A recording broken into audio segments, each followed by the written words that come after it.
Hello दोस्तों, स्वागत है आप लोग का कंप्लीट नॉलेज में। तो आइए आज के क्लास में हम लोग कार्बनिक यौगिक चैप्टर 4 है, इसको पढ़ेंगे। तो देखिए इसके बारे में कुछ हम लोग बेसिक जान लेते हैं। कार्बन, देखिए कार्बन क्या होता है, भूपरपट्टी में यानी पृथ्वी से देखिएगा ना तो उसमें कार्बनिक यौगिक कितना पाया जाता है, भूपरपट्टी यानी पृथ्वी से 0.02% जो होता है कार्बन पाया जाता है हमारे पृथ्वी से। और वायुमंडल में यदि बात करें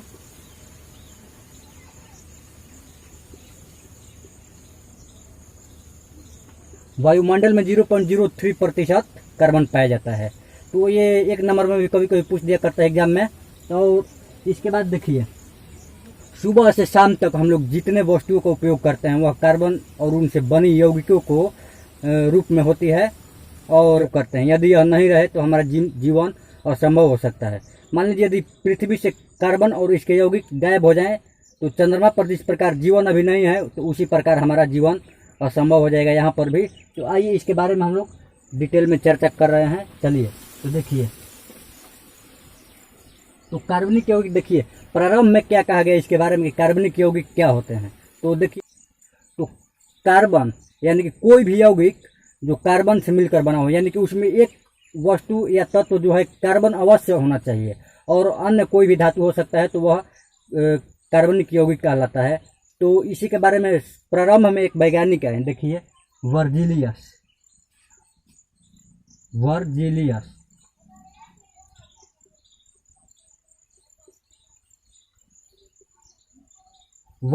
एक वैज्ञानिक आए और उन्होंने और माना कि कार्बनिक जो यौगिक होते हैं यह सजीव से प्राप्त होते हैं, इन्हें प्रयोगशाला में निर्मित नहीं किया जा सकता है।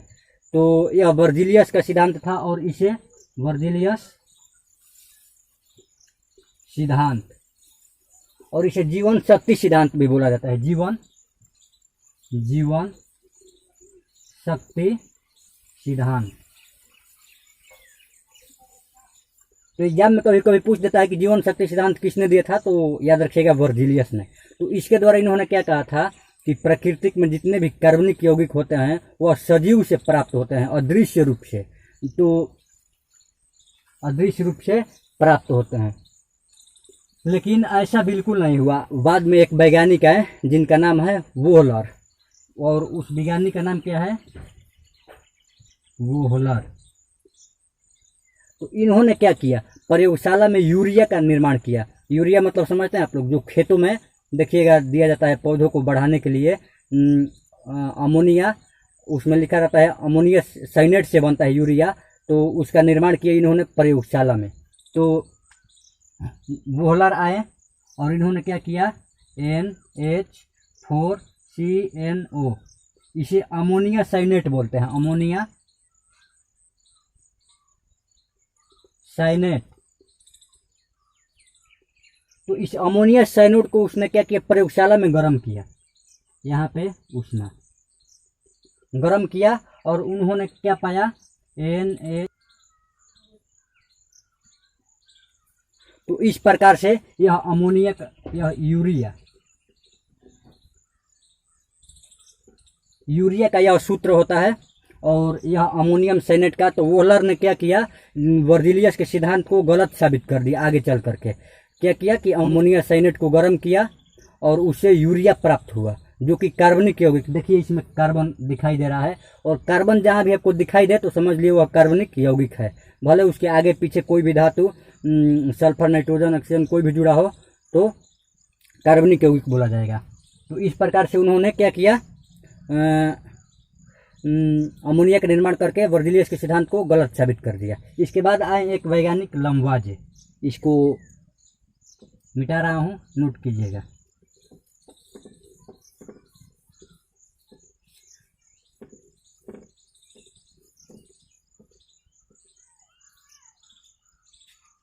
इसके बाद एक वैज्ञानिक है लम्वाजे, और इंग्लिश में इसका नाम देखिए इस प्रकार से लिखा जाता है,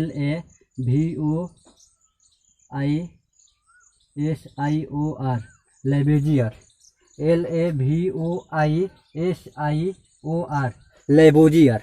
तो लम्वाजे ये वैज्ञानिक आए आगे चलकर। और इन्होंने क्या बतलाया कि कार्बनिक यौगिक, देखिए कार्बनिक यौगिक के बारे में इन्होंने बतलाया कि कार्बनिक यौगिक जो बने होते हैं उसमें कार्बन तो एक अवश्य होता है, लेकिन इसके आगे हाइड्रोजन कार्बन के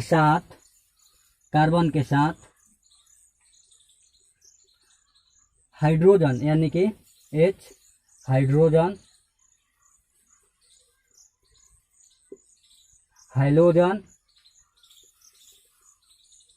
यानी कि क्लोरीन, फ्लोरीन, ये सभी हाइलोजन तो ये सभी हो गया। और कुछ अन्य धातु जैसे ऑक्सीजन, यहाँ पे ऑक्सीजन, तो इस प्रकार से कार्बन के साथ कोई भी धातु जुड़ सकती है, तो उसी को कार्बनिक यौगिक दिखाया इन्होंने कि इन सभी के साथ कार्बनिक यौगिक बनता है।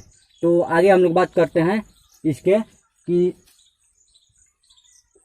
और यह जिस गुण के कारण कार्बनिक यौगिक बनाता है तो वह होता है कैटेशन गुण, यानी कि संरक्षण गुण पाया जाता है। इसी के कारण यह बहुत सारे यौगिक बनाते हैं। और प्रकृति में इतनी, यानी कि जैसे बतलाया आपको कि बहुत कम मात्रा में कार्बन उपस्थित होता है। पृथ्वी में बताया कि 0.02% और वायुमंडल में 0.03%। फिर भी कार्बनिक यौगिक के कारण ही हमारा जीवन और संभव है। तो इसमें क्या पाया जाता है, केटेनेशन यानी कि संरक्षण गुण, धातुओं को अपने साथ जोड़ने का गुण को केटेनेशन गुण कहते हैं। तो देखिए इसके बाद हम लोग पढ़ेंगे सहसंयोजक।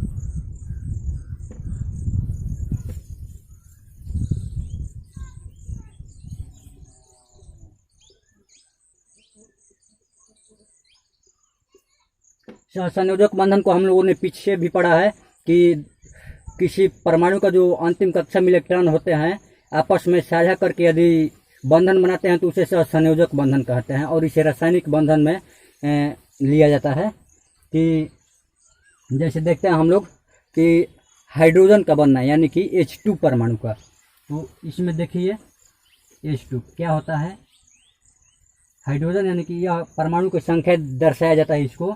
और यहाँ पे हाइड्रोजन की अंतिम कक्षा में कितने इलेक्ट्रॉन होते हैं, 1। तो देखिए यह मैंने दिखाया उसके इलेक्ट्रॉनों की संख्या क्रॉस के द्वारा।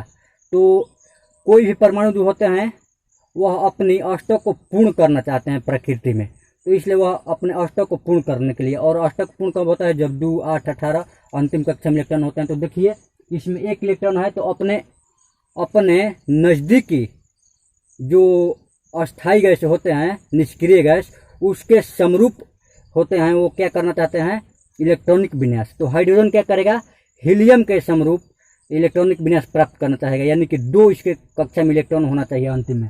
तो इसलिए यह क्या करेगा, संयोजक बंध बनाएगा, यानी कि आपस में बंधन बनाएगा संयोग करके 1-1 इलेक्ट्रॉन। तो देखिए इधर 2 हो गया, देखिए यहाँ पे हाइड्रोजन, और फिर इसको हमने देखा यहाँ पे इस प्रकार से हो गया हाइड्रोजन, दोनों का देखिएगा तो 2 पूरा हो गया।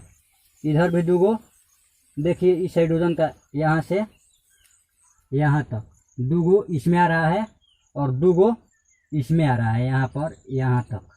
इस प्रकार से दोनों का अष्टक पूर्ण हो गया। इसी प्रकार अष्टक पूर्ण हो गया तो इसी प्रकार अन्य धातुएं भी करते हैं। जैसे देखिए क्लोरीन लेते हैं, हम लोगों ने लिया क्लोरीन Cl2, तो इसमें क्या होता है, अंतिम कक्षा में इसमें 7 इलेक्ट्रॉन होते हैं। तो हम लोग क्या करेंगे, यह अपने नज़दीकी, यानी आर्गन होता है 2, 8, 18, 10 आर्गन होता है 18 परमाणु संख्या, तो होता है 2, 8, 8। तो यह आर्गन के समरूप इलेक्ट्रॉनिक विन्यास प्राप्त। अंतिम कक्षा में 7 इलेक्ट्रॉन होते हैं। देखिए मैं बना रहा हूँ, यहाँ पे लिखा क्लोरीन 1, 2, 3, 4, 5, 6, 7, 1, 2, 3, 4, 5, 6 और क्लोरीन। तो देखिए आप इलेक्ट्रॉन को जो है उसको दर्शा सकते हैं बिंदु के द्वारा या क्रॉस के द्वारा। तो यहाँ पे इस परमाणु का मैंने क्रॉस के द्वारा और इसको बिंदु के द्वारा दर्शाया है। अब इसको क्या करना है, हमें 8 इलेक्ट्रॉन पूर्ण करना है अंतिम कक्षा में। तो इसे घेरेंगे यहाँ से, देखिए 7 इसमें तो हल ही है, लेकिन एगो साझा कर लेगा। तो इस प्रकार से इसका अष्टक पूर्ण हो जाएगा 8 को, और इसका भी अष्टक पूर्ण हो जाएगा। तो दोनों का काम पूरा हो जाएगा, और इस प्रकार से संयोजक बंध बनता है। से परमाणु अपनी अष्टक पूर्ण करने के लिए साझा करते हैं। तो मिलते हैं अगली वीडियो में।